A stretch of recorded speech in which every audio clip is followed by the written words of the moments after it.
en Contacto Directo. Alfredo, buenos días.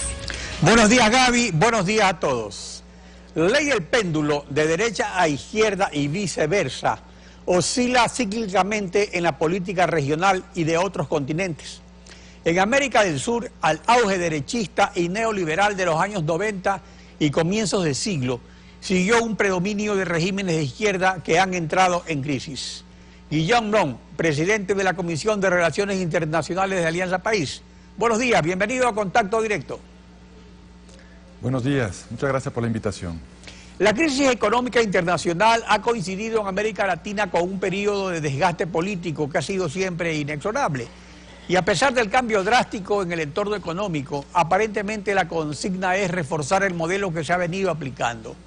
Pero no se puede vivir de echarle la culpa a otros. ¿Es viable económica y políticamente seguir a rajatabla con un modelo que se está quedando sin oxígeno? Bueno, en primer lugar usted mencionó la ley del péndulo. Yo creo mucho en la ley del péndulo siempre y cuando sea un péndulo democrático, ¿no? Esto es muy importante, que todos estemos circunviéndonos a reglas de juego que son democráticas. Por supuesto, urnas, este proceso ha sido altamente democrático, hemos tenido 10 procesos electorales en 8 años y nosotros siempre hemos pensado esta revolución en democracia y esta democracia en revolución, es decir, esto es fundamental.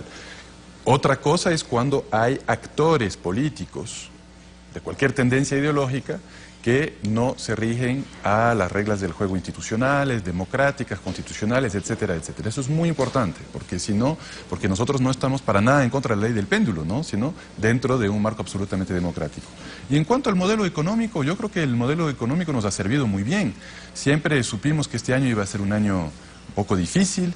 Ahora vemos que hay dos variables principales que complejizan el panorama. No creo que lo vuelven un panorama dramático, contrariamente a algunos analistas, pero sí lo complejizan ciertamente. Por un lado, la caída de los precios de los commodities y del petróleo en especial. Siempre hemos hablado de salir de ser una economía primario exportadora, es por eso mismo, ¿no? Diversificar nuestra economía, cambiar nuestra matriz productiva para no ser tan dependiente de los productos primarios. Entonces, eso nos ratifica en que hay que hacerlo. No es fácil hacerlo en 8 años. Los países que lo hicieron en la mayor velocidad posible, como los países asiáticos, lo hicieron más o menos en 30, pero hay que seguir en ese rumbo. Y por otro lado, otra variable importante es la apreciación del dólar. Hemos tenido suerte en la primera fase de la dolarización, el dólar se fue devaluando paulatinamente. Ahora enfrentamos otro escenario frente al cual tenemos que ser bastante creativos. Entonces yo no sería dramático, creo que hay que ser responsable, prudente en algunos aspectos económicos, por supuesto, pero seguir tratando de transformar nuestra matriz productiva para no ser víctimas de estos ciclos del mercado internacional, sobre todo en cuanto al precio de los commodities y del petróleo. La sapiencia de la civilización china llevó al Partido Comunista a abrazar la política de mercado para no solo sobrevivir, sino convertirse en una gran potencia. El comandante Fidel Castro, cuando Cuba quedó sin el oxígeno de la Unión Soviética, recibió respiración de boca a boca de los petrodólares de Hugo Chávez y ahora, ante la bancarrota de Maduro, ha dolarizado Cuba y hecho las paces con Estados Unidos. Hugo Chávez se convirtió en la bestia negra del imperio americano, pero PDVSA todo su petróleo lo vende a Estados Unidos a través de Citgo, una empresa americana adquirida por PDVSA en la época de Carlos Andrés Pérez. En la actual coyuntura económica, el gobierno de Ecuador, ¿por qué en vez de maldecir el superdólar que está quebrando los países que tienen moneda propia, no modifica el modelo económico de preponderancia estatal que le ha quedado sin sustento? O sea, no se necesita un cambio de timón sin que esto termine afectando finalmente al modelo, que es lo que tanto preocupa. Bueno, hay algunos juicios de valor en su pregunta con los que no necesariamente yo estaría de acuerdo, pero entiendo la pregunta básicamente sobre el rol del mercado, que nosotros no hemos negado en ningún momento. Eso es una economía de las más abiertas, además a nivel mundial, todos los indicadores, los diferentes rankings la ubican como una economía abierta. Siempre hemos hablado de un mercado como gran siervo, no necesariamente como gran amo. Hay que tener cuidado de que la sociedad no sea regida 100% por el Estado, porque si no nos volvemos consumidores y no ciudadanos con derechos. En cuanto a la preponderancia del Estado, eso me parece que no es así.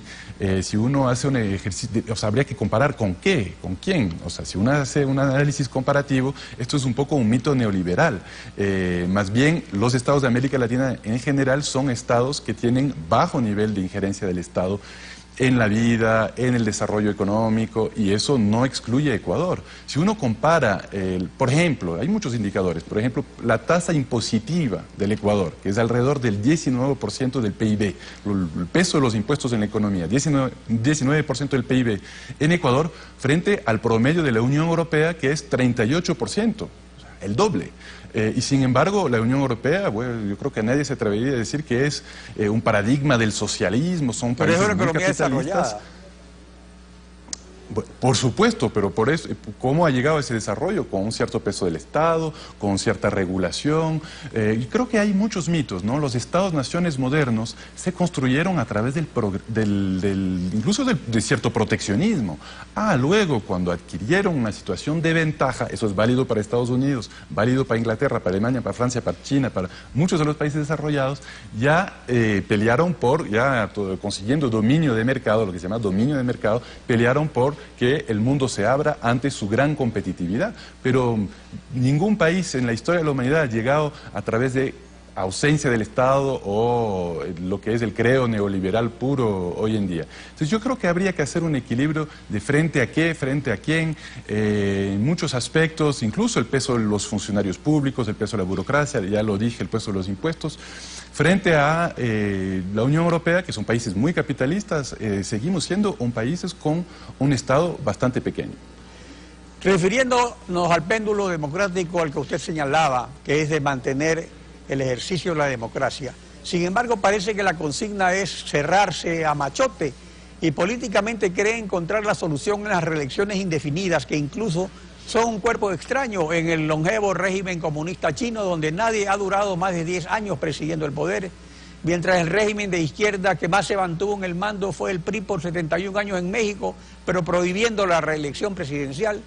Las reelecciones de por vida son el modelo cubano copiado por Chávez.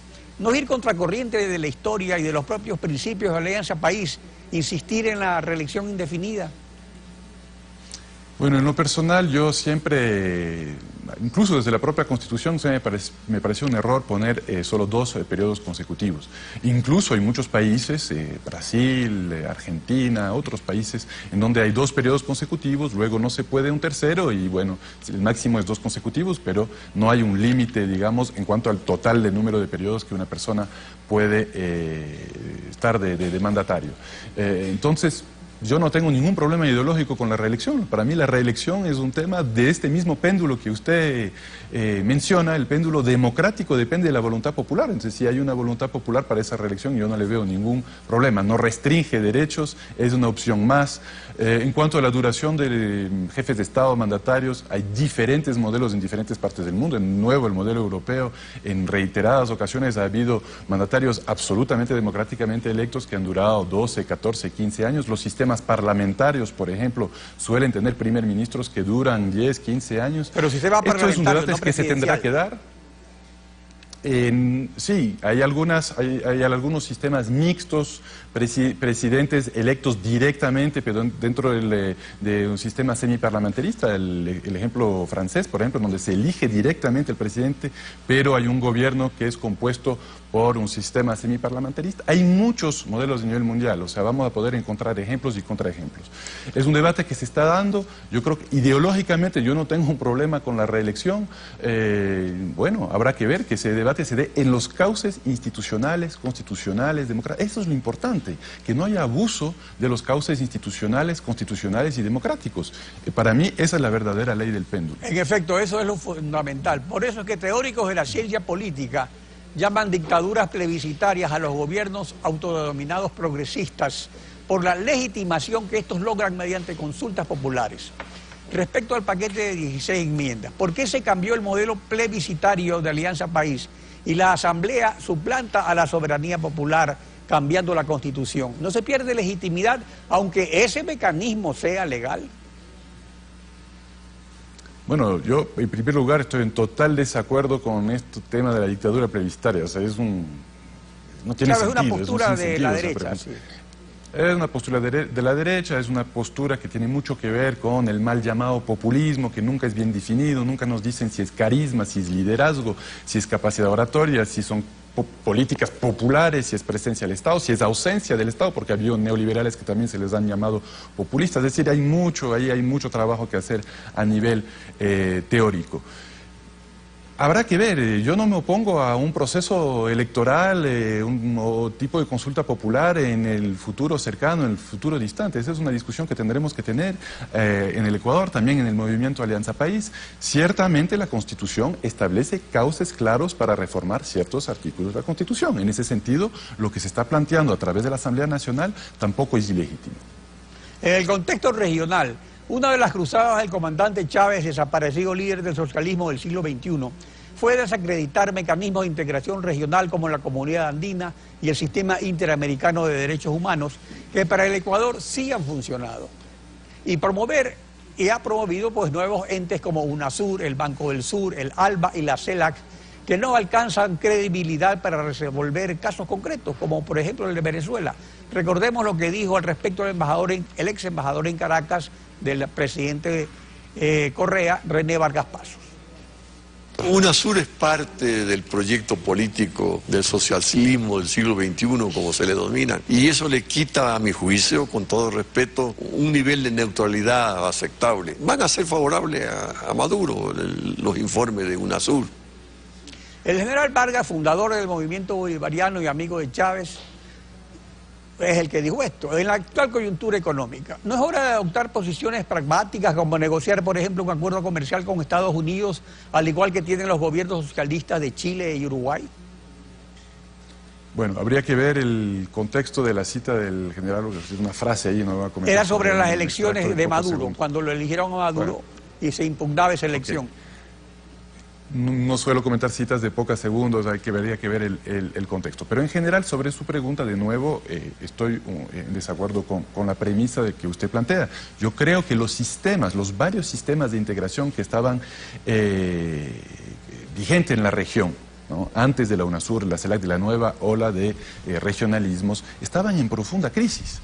La OEA estaba en una crisis terrible, no medió ni en los conflictos domésticos, es decir, los conflictos internos a los países, no en los nuestros, en Ecuador, no en el Fujimorato, no en Bolivia, es decir, la OEA se lució por su ausencia en todas las transiciones semi-irregulares que tuvimos en la década del 90, inicios del 2000, no estuvo. Ni tampoco en los conflictos interestatales, entre los conflictos entre los estados, la OEA no estaba nunca presente. Es más, el problema con Perú no lo resolvimos con la OEA, sino con los garantes del protocolo de Río, bueno, una serie de cosas. Y de igual manera, me parece que la Comunidad Andina de Naciones está perdiendo gran relevancia, se está burocratizando, no estaba jugando un rol importante, no estábamos en el auge de la Comunidad Andina o del Grupo Andino de la época de 1969, con el Acuerdo de Cartagena, en el cual realmente tratábamos de industrializarnos, de ser economías complementarias. Eso fue, digamos, la luna de miel de la Comunidad Andina, cuando jugó un rol realmente importante, pero luego a lo largo de la década del 80, el 90, se fue neoliberalizando, fue solamente un acuerdo comercial que ni siquiera funcionaba bien, con problemas de cuotas que no funcionaba tampoco bien. Es decir, pero Mercosur es lo mismo, también es un acuerdo comercial, ni siquiera es acuerdo de integración. Mercosur ha tenido sus altibajos. El Mercosur ha tenido sus altibajos, tiene más acuerdos institucionales, no es exclusivamente comercial, hay aspectos universitarios, hay aspectos de ciencia y tecnología, pero también enfrentó unos momentos difíciles. Yo creo que más bien uno de los grandes aciertos de los últimos 10 años, habría que ver cuándo le ponemos fecha de inicio a este momento integracionista, es este gran renacimiento de la integración latinoamericana. La UNASUR es un gran proyecto que por supuesto... Pero mire esto, ayer, esta foto está en todos los periódicos hoy día. Aquí están los 4 presidentes y no está el secretario de UNASUR. O sea, la gestión de ayer fue a título personal del presidente Correa y del presidente Vázquez.